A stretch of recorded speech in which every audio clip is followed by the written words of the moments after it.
तेज जय श्री महाकाल जय मां कामाख्या। हम गुरु कराल रुद्र तारा कालाचार्य महाराज आप सभी का पुनः स्वागत करते हैं हमारे इस YouTube चैनल महातंत्र ज्ञान 2020 के अंदर। कामाख्या माता आप सभी का कल्याण करें। आज हम काम तंत्र की अति गोपनीय साधना विजय तालिका साधना आप सभी के सम्मुख जो है प्रस्तुत करना चाहेंगे, जो कि ना तो कभी कहीं YouTube पे ना इंटरनेट पे किताबों में कहीं आपको नहीं मिलेगी, क्योंकि जो ज्ञान हम देते हैं वो सब जो है हमारा गुरुमुख ज्ञान है, जो कि हमारे गुरुओं के द्वारा हमें मिला है। और जो सब चीजें हम बताते हैं वो सब प्रैक्टिकली हमें हमारे गुरुओं के द्वारा हमें जो है सिखाई गई हैं, करवाई गई हैं, और हमारे परिवार से हमें ये सब चीजों का ज्ञान मिला है। तो ये सब चीजें हमने जो है अपने जो है सदगुरुओं के माध्यम से जो है प्राप्त की हैं। तो निसंदेह इन सब गुप्त साधनाओं को हम आप सभी के सम्मुख भी इसलिए प्रस्तुत करते हैं ताकि आपको पता चल सके कि असल तंत्र विज्ञान है क्या, और असल तंत्र विज्ञान के अंदर कौन कौन सी रेयर साधनाएं छुपी हुई हैं जो कि संसार के मध्य अभी तक प्रकाशित नहीं हुई हैं। तो इसीलिए चैनल को अधिक से अधिक आप सब्सक्राइब कर दीजिए, जो है वीडियो को अधिक से अधिक लाइक करें, शेयर करें, ताकि आपके साथ 10 लोगों को और पता चल सके कि असल तंत्र विज्ञान है क्या। कौलाचार्य संप्रदाय और जो है कौल मार्ग में वामाचार्य मार्ग के अंदर जो है एक अति गुप्त साधना रही है जिसको विजय तालिका साधना बोला जाता है। ये विजय तालिका साधना इतनी जो है प्रचंड और इतनी क्रूर होती है कि यदि इस साधना को कोई साधक जागृत कर ले, या फिर इस साधना को यदि साधक जो है अपने जो है प्रयोग के लिए या जो यदि करे, यदि वो साधक किसी भी प्रकार से किसी भी क्षेत्र में मार नहीं खा सकता, अर्थात उस साधक की हर क्षेत्र में विजय ही विजय होती है। समझे, मान लीजिए कि अगर वो कहीं बिजनेस स्टार्ट करता है तो उसका बिजनेस को कोई फ्लॉप नहीं कर सकता। यदि वो कहीं वाद्य कला में यदि वो अच्छा, यदि इस मूव को साधना को करके यदि उस क्षेत्र में आगे बढ़े तो उसको कोई हरा नहीं सकता। या फिर जो है यदि वो जो है फैशन जो है वीक के अंदर जाए, या फिर जो है तो मान लीजिए कि अगर किसी जो है ब्यूटी क्षेत्र में जाए वहां उसको हरा नहीं सकता। बिजनेस के क्षेत्र में, गायन के क्षेत्र में, अध्यापन के क्षेत्र में, तंत्र के क्षेत्र में, अर्थात वो साधक कहीं पे भी अपनी जो है जहां उसका इंटरेस्ट है उस क्षेत्र में हाथ डाले तो उसको जो है उसकी सिर कढ़ाई में उसका और 10 उंगलियां घी में होती है। इस प्रकार की ये साधना होती है। मतलब यदि इस साधना को यदि युद्ध विजय के लिए भी किया जाए ना, तो उस युद्ध में भी कोई हार नहीं सकता। यदि वो युद्ध भगवान के साथ भी किया जाए तो भगवान ने भी उस युद्ध में आपसे जो है फतह हो जाएगा। समझे, यदि इस साधना को करने वाला साधक उस साधना को कंप्लीट कर ले, इस साधना को विजय तालिका साधना बोला जाता है। और ये साधना आज तक कभी पूरी यूट्यूब पे बताई नहीं है किसी ने भी। इस साधना की जो अधिष्ठात्री जो देवी होती है वो निकुंबला देवी होती है।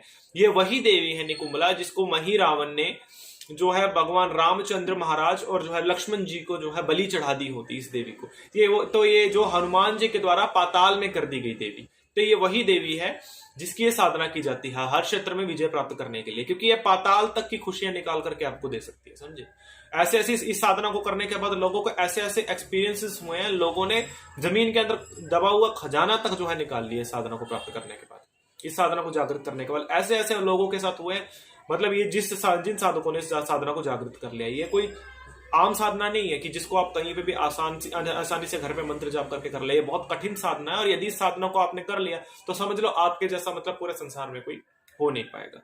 समझे, तो ये साधना हम पूरा प्रोसेस तो नहीं बताएंगे, लेकिन इस साधना को करने का रिचुअल अवश्य बताएंगे कि ये साधना क्या होती है, कैसे होती है, किस प्रकार से की जाती है, तो वो हम आपको बताते हैं। जो साधक इस साधना को करता है उसको मूल रूप में देवी शमशान कालिका का प्रचंड तांत्रिक होना अनिवार्य है, और उसके लिए बलि वगैरह कोई ज्यादा महत्व नहीं रखना चाहिए। भले इसके लिए उसको भले अपना गर्दन उतारना हो या सामने वाले का, तो साधक को इस प्रकार का निर्भीक साधक होना चाहिए यदि इस साधना को करने वाले, क्योंकि इसमें विवेक का बहुत ज्यादा कार्य है। क्योंकि ये जो देवी होती है ये साक्षात प्रकट हो जाती है निकुंबला, और ये साक्षात आकर के भोग लेती है। यदि साधक थोड़ी सी भी गलती करता है तो वो पूरा का पूरा शरीर उसका देवी खा जाती है और मर जाता है। बहुत लोग हैं जो हमने इस साधना के दौरान मरते हुए देखे। ठीक, साधक को पाताल में गुफा खोदना पड़ता है, धरा के ऊपर जो है साधना को नहीं कर सकते, क्योंकि धरा पे करोगे वो शक्ति पाताल से हाथ डाल करके तुमको जो है धरा में खींच सकती है। तो पाताल में जमीन खोद करके आपको कम से कम 15 फीट 16 फीट आपको जमीन के अंदर जो है नीचे जाकर के आपको इस साधना को करना पड़ता है। आपको एक पाताल बनाना पड़ता है, पाताल बना करके आपको साधना को करना पड़ता है। उस पाताल को काले रंग से रंगना पड़ता है। आपको काले रंग से रंगने के उपरांत जो है आपको अपना जो दिव्य आसन जिसके ऊपर आप ये साधना कर रहे हो उसके नीचे आपको कम से कम 100-200 साल पुराने जो है आपको नर कपाल को जो है स्थापित करना पड़ता है, महाशंख को स्थापित करना पड़ता है। और ये महाशंख ऐसा ना हो जो किसी सिद्ध तांत्रिक का हो, ताकि उस सिद्ध तांत्रिक की सिद्धियों के द्वारा नीचे की शक्ति आपके ऊपर हाथ ना डाल सके। तो उस सिद्ध तांत्रिक के जो नर कपाल को आपको स्थापित करना पड़ता है, उसके ऊपर आपका दिव्य आसन लगता है। आसन लगाने के उपरांत जो है सामने जो है दक्षिण की ओर जो है पाताल में दिशा करनी पड़ती है और सामने जो है एक जो है देवी की मूर्ति का निर्माण करना पड़ता है या फिर यंत्र का निर्माण करना पड़ता है, जिस देवी का नाम निकुंबला होता है। समझे? तो इस देवी को जो है प्रतिनित्य जितने दिन तक आप साधना करते हैं, 6 महीने की साधना होता है, 6 दिनों तक लगातार नित्य बलि इसको करना पड़ता है। चाहे कबूतर की करें आप, चाहे जो है आप बतख की करें, चाहे आप पाठा की करें, छाक की करें, महिषी की करें, खासी की करें, मतलब प्रतिनित्य इसको बलि करना पड़ता है। यह बलि के द्वारा ही चलती है। इसका पात्र रखना पड़ता है अष्ट धातु का या नर कपाल का, इसका पात्र साथ में रखना पड़ता है। साथ में जो है नीचे पाताल में जो है आपको जिसका खंड ज्योति लगातार लगानी पड़ती है और उस समय तक इसके नियम होते हैं कि आप किसी की शक्ल नहीं देख सकते। पाताल से बाहर सोच गुरु की जो है सानिध्य में ही यदि आप शौच वगैरह यदि आप जाते हैं या फिर यदि आप कोई कार्य के लिए यदि आप जाते हैं, खाना वगैरह भी गुरु की आज्ञा के अनुसार आपको जो है पहुंचवा दिया जाता है। यदि शौचालय से भी जो होता है वो आप जा करके आंखों पे पट्टी बांध करके ऊपर जा करके अपना निवृत्ति लेकर के फिर से आप उस साधना में बैठ सकते हैं। यदि शौच आदि भी जाना हो तो वो भी आंखों पे पट्टी बांध करके जाना पड़ता है और साथ में गुरु आज्ञा के अनुसार ही जो है पुनः वापस जो है नीचे आकर के सोना पड़ता है। नीचे ही खाना, नीचे ही पीना, नीचे ही सोना, हर चीज नीचे जो है पाताल में आपको करनी पड़ती है। साथ में नित्य बलि होता है, आपको वो करवाना पड़ता है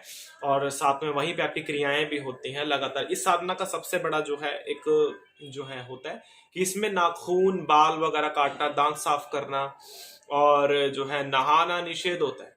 समझे? तो बालों की लटाएं बन जाती है इस समय के दौरान।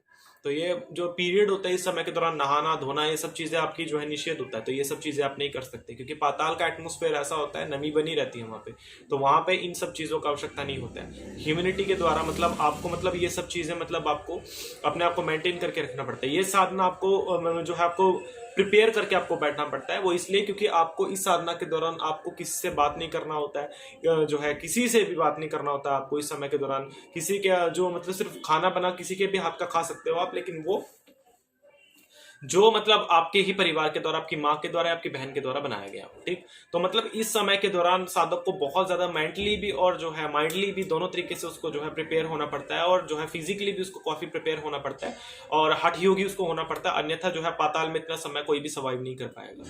हमने बहुत से लोग देखे हैं जिनको इस समय इतना समय तक करने पर चर्म रोग लोगों को हो गए और बहुत से लोगों को ऐसा हुआ कि इस समय तक जो है लोगों की ऐसी इसी साधना के दौरान भय के द्वारा मृत्यु हो गई। ये देवी प्रत्यक्ष हो जाती है।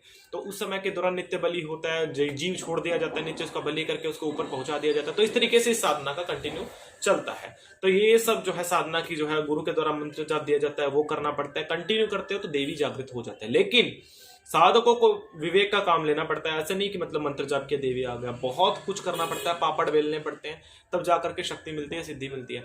और ये शक्ति और ये सिद्धि ऐसी है जो अटूट है, अखंड है। ये इस जीवन में नहीं, हर एक जीवन में तुम्हारा साथ देगी। समझे? तो गुरु के द्वारा इसको करना पड़ता है। मंत्र जाप होते हैं, क्रियाएं होती हैं। जागृत होने के उपरांत ये देखो कैसे तुम्हारा जो है आगे से आगे काम बनाती है। तो निसंदेह इस साधना को वो साधक कर सकते हैं जो गुरु के द्वारा दीक्षित हो, गुरुओं के द्वारा मार्गदर्शित हो और गुरुओं के द्वारा जिनके ऊपर विशेष कृपा हो। आज तक इतिहास गवाह है, गुरु की कृपा के बिना आज तक किसी ने भी जो है ना तो कभी भी शक्ति को प्राप्त किया है और ना ही कभी कोई कर सकता है। तो जिसको प्राप्ति करनी है तो निसंदेह उसको गुरु शरणागति तो जाना पड़ेगा, है ना। तो बोलते हैं जो कोई जांच ही सो फल पाई। तो जिसको प्राप्त करना है तो निसंदेह उसको तो काम करना ही पड़ेगा। ठीक, तो आप सभी को हमारी ओर से शुभ आशीष, शुभ वंदन। जय कपिल।